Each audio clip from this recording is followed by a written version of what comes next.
This is Dr. Craig McInnes, and this is a continuation of our video blog series about veterinary cardiac ultrasound. This image shows the structures of a right side short axis mitral valve M mode in a normal dog.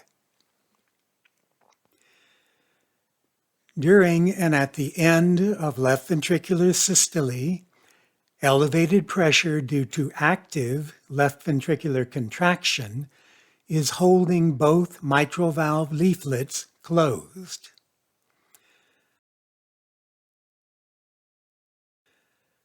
As left ventricular diastole begins, the mitral leaflets open as passive left ventricular relaxation pulls blood from the left atrium into the left ventricle. At full left ventricular diastole, the mitral leaflets begin to close. This first opening of the mitral leaflets is known as the E wave. Then the left atrium contracts, causing a second opening of the mitral leaflets. The second opening is known as the A wave.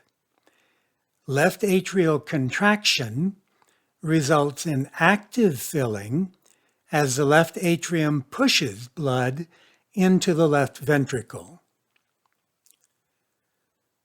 About 75% of left ventricular filling volume occurs during the E wave opening and results from passive left ventricular relaxation. About 25% of left ventricular filling volume occurs during the A wave opening and results from active left atrial contraction. At rapid heart rates, the mitral E wave and A wave may join into a single wave. EPSS, or E-point to septal separation, is the main measurement made from the right side short axis mitral valve M mode view. In dogs, an EPSS below 6 millimeters is generally normal, and borderline measurements, like 6.1 millimeters, are probably normal. An EPSS greater than 6 millimeters suggests left ventricular enlargement or a volume overload of the left ventricle, as may be seen in severe aortic regurgitation or end-stage severe mitral regurgitation. Left ventricular M mode measurements should confirm a left ventricular enlargement. In cats, the EPSS should be less than 2.1 millimeters. Borderline measurements are probably normal. In this cat, with restrictive cardiomyopathy, the EPSS is excessive, suggesting left ventricular enlargement. But left ventricular measurements show that the left ventricle is normal. It is not dilated. Poor relaxation of the left ventricular muscle does not allow the mitral valves to fully open. The shape of the E and A waves can also give clues to cardiac function. An E wave that is taller than the A wave is normal.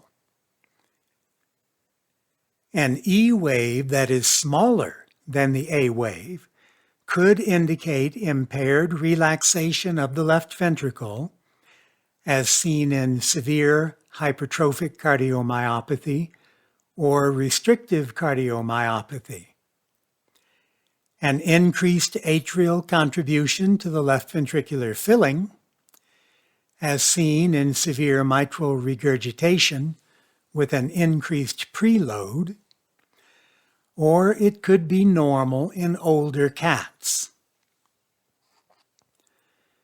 An E wave that is very tall with an A wave that is very small indicates increased left ventricular filling pressure and reduced ability of the left atrium to push blood into the left ventricle.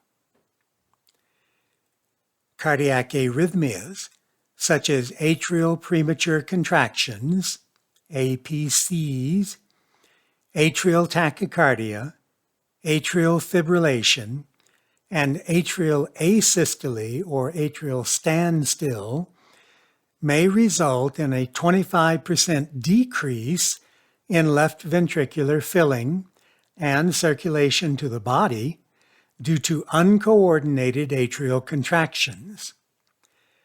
Left atrial contribution to left ventricular filling may be blocked.